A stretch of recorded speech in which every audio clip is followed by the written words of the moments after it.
भारत के स्वतंत्रता के इतिहास में भले ही टाना भक्तों के योगदान पर ज्यादा कुछ नहीं लिखा हो, लेकिन टाना भक्तों का बलिदान किसी से कम नहीं।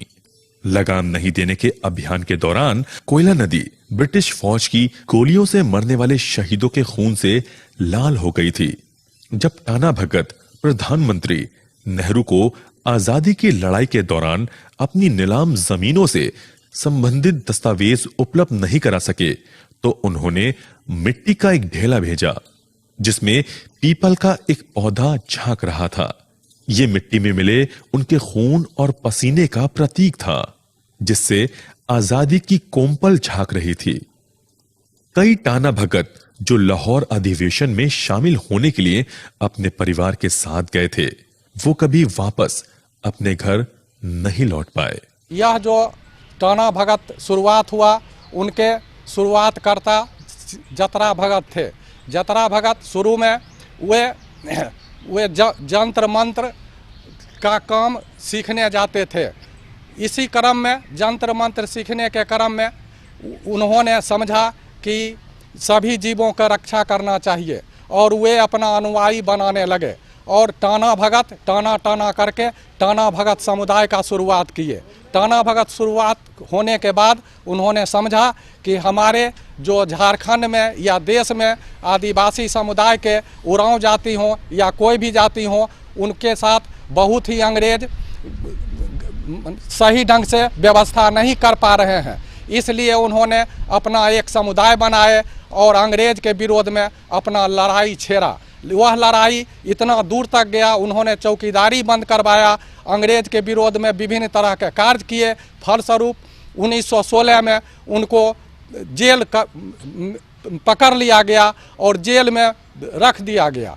जेल जाने के क्रम में भी उन्होंने बहुत शालीनता से अपना समय बिताया। उसके बाद 2 बरस सजा काटने के बाद उन्होंने बाहर हुए और अपना मुहिम को बंद नहीं किया, इसलिए कि उरांव जाति और जो भी आदिवासी जाति थे उनका विकास यह अंग्रेज के अंदर में रह के नहीं हो सकता था। उन्होंने आज़ादी का बिगुल फूंका और उसी संदर्भ में हमारा देश आज़ाद हुआ और आज टाना भगत समुदाय के लोग और विभिन्न जनजातीय परिवार के लोग देश के हित में सभी तरह के कार्य करने लगे और आगे बढ़ने में अपना कौशल और व्यवस्था को पूरे पक्का अपना धन मन संपत्ति को सौंप दिया।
भारत माता की, धरती माता की, धरती माता की, जतरा गुरु बाबा की, जतरा गुरु बाबा की, धर्म की, जय भगवान। भारत में महात्मा गांधी ने 1919-20 में अपने सत्य और अहिंसा के सिद्धांतों के आधार पर अंग्रेजों के खिलाफ सक्रिय संघर्ष की शुरुआत की और इसके बाद ही लोगों ने उनके सिद्धांतों पर अमल शुरू किया। लेकिन जतरा भगत ने 1914 में ही अपने अनुयायियों को अहिंसा और सात्विक जीवन का पाठ पढ़ा दिया था। इसलिए जब टाना भगत महात्मा गांधी के संपर्क में आए तो उन्हें किसी नए विचार पर सामना नहीं करना पड़ा, बल्कि उन्हें एक ऐसा महात्मा मिल गया जो उनके ही सत्य, अहिंसा, सादगी के सिद्धांतों की बात कर रहा था और उनकी ताकत से उन्हें स्वराज दिलाने का भरोसा दिला रहा था। इसलिए टाना भक्तों ने महात्मा गांधी को जतरा भगत का ही अवतार समझा, जो गांधी के रूप में दोबारा उन्हीं विचारों के साथ सामने आया था। तो प्रथम शुरुआत यहाँ पर जब महात्मा गांधी जी ने देखा कि ये लोगों ने लगानबंदी आंदोलन शुरुआत कर रहे हैं, तो प्रथम वो इसी स्थान पर आया और टाना भक्तों को विचार देकर वो जुट गए। और जो यहाँ आश्रम जो बना हुआ है इस साइड, वो महात्मा गांधी जी और डॉक्टर राजेंद्र प्रसाद ही बनवाया, जो प्रथम 5,000 रुपया दिया, जहाँ से 2 यहाँ पर भवन बना। खादी ग्रामोद का शुरुआत सर्वप्रथम इसी स्थान से टाना भक्तों ने चरखा संघ का शुरुआत किया। और जो यह झंडा है, स्थान है, वो महात्मा गांधी जी और जतरा टाना भगत के साथ हम लोगों ने प्रथम मिलकर यहाँ पर ये झंडा पारित किया। 1942 में सबसे पहले हम लोग यहाँ पर झंडा कुड़ू थाना में फहराए, जो अभी तक वह नियम है कि वहाँ टाना भगत ही सर्वप्रथम फहराते हैं, तब हमारे अफसरगण वहाँ पर बाद में उसमें शामिल होते हैं। तो 42 के आंदोलन में वहाँ पर और इसका स्थान को भी, या सोनचिपी के झंडा स्थान को भी वह अपना कब्जा पर ले चुका था, मगर 42 में बाद में टाना भगतों ने फिर से अपना अंदर में वो ले गया, मगर अंग्रेज उस समय ये लोगों को रोक नहीं सका। महात्मा गांधी के विचारों को टाना भक्तों ने अपने नजरिए से देखा और समझा। उनके लिए महात्मा का मतलब वो सब कुछ था जो उनके लिए जरूरी, वैध और अहम था। गांधी जी उनके लिए रक्त और मांस से बने एक इंसान से बढ़कर थे। वो एक मसीहा थे जो उन्हें एक न्यायपूर्ण और आदर्श दुनिया तक ले जाने वाले थे। जल्द ही गांधी जी को लेकर दंत कथाएं बनने लगी और उनके चमत्कारी शक्तियों की कथाएं आदिवासी समुदाय में फैलने लगी। इन कथाओं ने आदिवासियों को एकजुट करने में काफी मदद की। लोगों ने उन्हें सर्वशक्तिमान माना और कईयों को तो गांधी अपने आसपास दिखने लगे।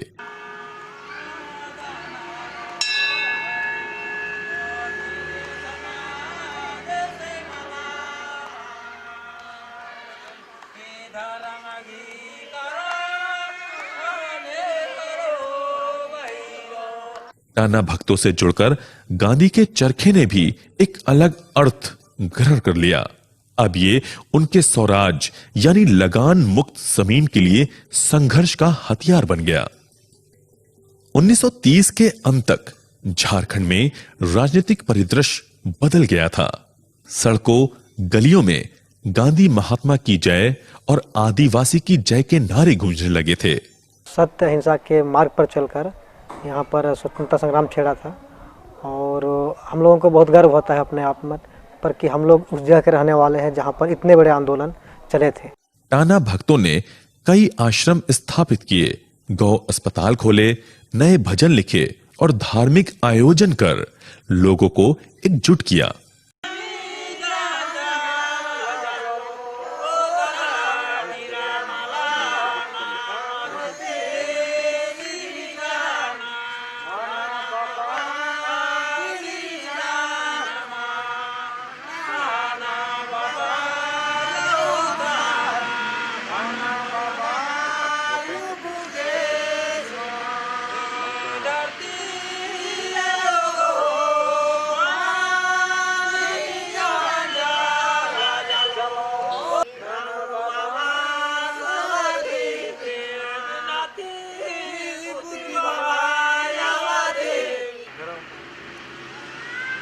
धरती माता की जय, धरती माता की जय, धरती माता की जय, भारत माता की जय, भारत माता की जय, नाना धर्म की जय, नाना धर्म जत्रा बाबा की जत्रा बाबा की पापी मुदई की पापी मुदई की धर्म की धर्म की धर्म की।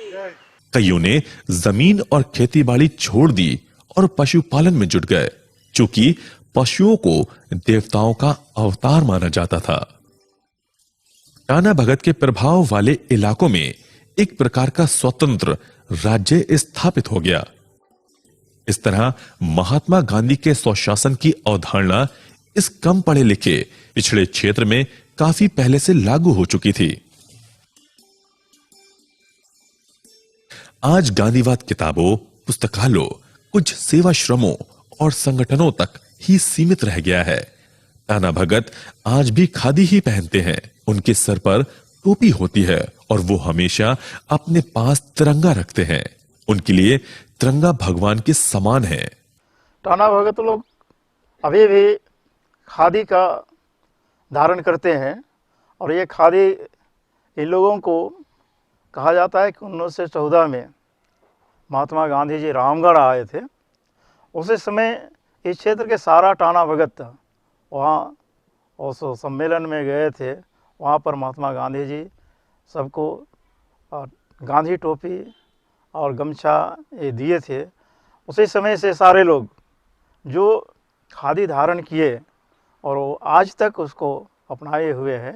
जे भी जतरा बाबा टाना बाबा जे भी आंदोलन करलक और राज्य का आज़ाद करलक 47 ने टाना भगत के नियम धर्म से, और 48 में कानून बनलक छोटा नागपुर टेंसी एक्ट 81 दफा 1 के मुताबिक। उनके आधार से हमने के बेलगान का खाता खतियान बनना चाहिए। टाना भगत का जितना भी बेलगान हम लोग का फ्री डाउन होना चाहिए। हम लोग किसी की तरह के रोल मार्ट टैक्स नहीं लगना चाहिए। भारत माता की जय, टाना धर्म की जय।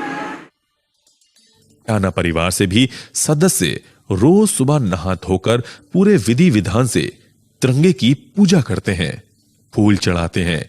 इनके घरों पर सालों भर तिरंगा लहराता रहता है। गांधी जी से आज भी उनका अटूट भावनात्मक रिश्ता है। टाना परंपराएं और नियम भले ही स्थानीय और अव्यवहारिक लगे, लेकिन ये कांग्रेस और महात्मा गांधी के आदर्शों के अनुरूप ही थी।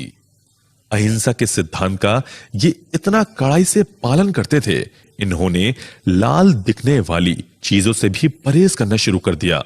लाल रंग की वजह से इन्होंने लाल मिर्च भी खाना छोड़ दिया। जब इन्होंने सुना कि महात्मा गांधी ने लोगों से हर हालत में अहिंसा के रास्ते पर टिके रहने की अपील की है, तो उन्होंने अपनी पाली हुई बकरियों को भी घर से निकालकर जंगलों में भगा दिया, क्योंकि उन्हें ये लगता था कि आखिर में ये बकरियां कसाई खाने जा सकती थीं। ये जो गीत गाते थे उसमें लिखा था कि एक चींटी में भी वैसी ही जान होती है जैसे किसी इंसान में, इसलिए चींटी को भी नहीं मारना चाहिए। इसरा गांव का तालाब में वो नहाने गए थे। उसी क्रम में ऊपर का पेड़ में, साल का पेड़ था सामने में, उस पेड़ में एक पंडुक का घोंसला था। तो उन्होंने घोंसला को देखा और पेड़ के ऊपर चढ़ गया। जैसे पेड़ के ऊपर चढ़ा, अंडा को पकड़ा और भगवा पहना करते थे, तो भगवा में उस अंडे को लेकर उतरने लगा तो अंडा से बच्चा निकल गया। बच्चा को देखने के बाद से उनके मन में एक तरह का घृणा हुआ और उसी समय उनके आत्मा से कहेंगे, हृदय से कहेंगे, एक वाणी निकला, टान टून टाना बाबा कासा पितर माना मास मेंद्रा माना। इस तरह से उनके मन में एक जो हृदय से कहेंगे ज्ञान प्राप्त हुआ और उसी समय से उन्होंने तय कर लिया कि हम मांस नहीं खाएंगे, मछली नहीं खाएंगे, हड़ियाँ नहीं पिएंगे और जो अपने समाज में है वो सारे लोगों को हम बतलाएंगे। जैसे जैसे समय बीतता गया, जतरा एक ऐतिहासिक शख्सियत से बढ़कर भगवान का पुत्र बन गया, एक देवपुत्र जो धरती के लोगों को बचाने आया था, एक बाबा जिसकी पूजा की जाती है और उरांव का संरक्षक जो आज भी आकाशवाणी के जरिए अपने अनुयायियों को संदेश देता है। लेकिन टाना पंथियों के लिए गांधी एक ऐतिहासिक शख्सियत ही रहे जो देश और कांग्रेस से जुड़े हैं, लेकिन अपनी महानता के कारण पूजे जाते हैं। टाना धारणा के मुताबिक धर्मेश ने अपने प्रतिनिधि के रूप में जतरा को भेजा जो दैवीय ज्यादा और मानवीय कम है, वही गांधी एक मानव ज्यादा है, लेकिन इन्होंने अपने सत्कर्मों की वजह से दैवत्य प्राप्त कर लिया। 1917 में ये गांधी जी हमारे रांची आए और यहाँ 17 दिन रहे और इस बीच में हमारे रांची जिला के ये माधो टाना भगत से ये संपर्क हुए और सारे टाना भगतों का सच्चाई और अहिंसा के मार्गदर्शन को प्राप्त करके टाना भगतों के प्रति इन्होंने टाना भगतों के योगदान बनाए और ये हमारे माधो टाना भगत ने जितने भी गांधी जी के बताए हुए मार्ग को असहयोग आंदोलन, भारत छोड़ो आंदोलन, नमक सत्याग्रह आंदोलन, सविनय आयोग आंदोलन, ये सारे आंदोलन को गांधी जी के बताए हुए ये आंदोलन को ये किए। महात्मा गांधी के संपर्क के करीब 100 साल होने के बाद भी टाना पंथियों के दिल से देश, गांधी जी और अहिंसा के प्रति भावना में कोई कमी नहीं आई। हाल के वर्षों में भी अखिल भारतीय राष्ट्रीय स्वतंत्रता सेनानी टाना भगत संघ केंद्रीय समिति लोहरदगा झारखंड द्वारा 2011 में जारी किया गया एक पर्चा इन पंक्तियों के साथ शुरू होता है। गुरु जतरा टाना भगत अमर रहें, महात्मा गांधी अमर रहें। इनका नजरिया इतना राष्ट्रवादी रहा कि 1919 के दशक में जब जयपाल सिंह के नेतृत्व में आदिवासी सभा ने छोटा नागपुर को बिहार से अलग करने की मांग की, तो थेबल उरांव के नेतृत्व में सनातन आदिवासियों ने छोटा नागपुर के विभाजन का विरोध किया और राष्ट्रीय एकता की वकालत की। टाना भगत सुखतरा भगत के शब्दों में, झारखंड तो अभी बना है, लेकिन छोटा नागपुर और भारत तो हमेशा से है। जतरा भगत कैसे होला, ये मन हैसराग पढ़े जात रहा है। हैसराग पढ़ने जाता था, यहाँ से 1 किलोमीटर 1.5 किलोमीटर है, तो हैसराग वही तुरिया भगत के पास पढ़ लिया। जतरा भगत 1-1.5 महीने उसका मंत्र पढ़ा, मंत्र पढ़ने जाता था, वो पढ़ लिया 1.5 महीना ऐसे। उसके बाद जतरा भगत फिर अपना आंगन में जो मंत्र शुरू किया। एक पुस्तिका जिसे टाना भगत समिति ने 2012 में भ्रष्टाचार के खिलाफ एक अनिश्चितकालीन हड़ताल के आह्वान के लिए जारी किया था, उसमें टाना भक्तों को सत्य और अहिंसा के पुजारी के रूप में वर्णित किया गया था। जतरा टाना भगतों का सबसे बड़ा गुरु माने जाते हैं और उन्हीं के बताए हुए मार्ग पर हम लोग चलने वाले हैं। हम लोग टाना भगत के बीच में ही महात्मा जी आए और हम लोग को ये रास्ता बतलाए।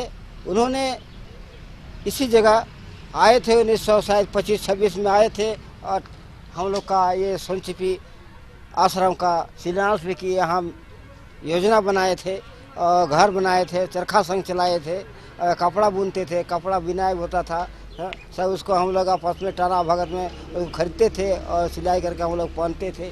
इस तरह का हम लोग जतरा बाबा का गुण को रखे और अभी तक चलाते आ रहे हैं। और जतरा बाबा हम लोग टाना भगतों का सबसे बड़ा गुरु मंत्र वही है, इसलिए हम इतना ही करते हैं। नक्सलवाद की आग में झुलस रहे झारखंड के जिन इलाकों में टाना पंथियों का प्रभाव है, वहां नक्सलवाद अपने जड़े नहीं जमा सका है। कई नक्सली तो उनके प्रभाव में आकर गांधीवादी बन गए हैं। आज टाना भक्तों की संख्या और शक्ति भले ही कम हो रही हो, लेकिन उनका नेता जतरा भगत सभी आदिवासियों के लिए झारखंड के संघर्ष का जल जंगल जमीन पर उनके अधिकार का प्रतीक है। सुरुजू बाबा पानी जाला जालो तेरा निरामला नामते सिरजान माना बाबा बिरजान मा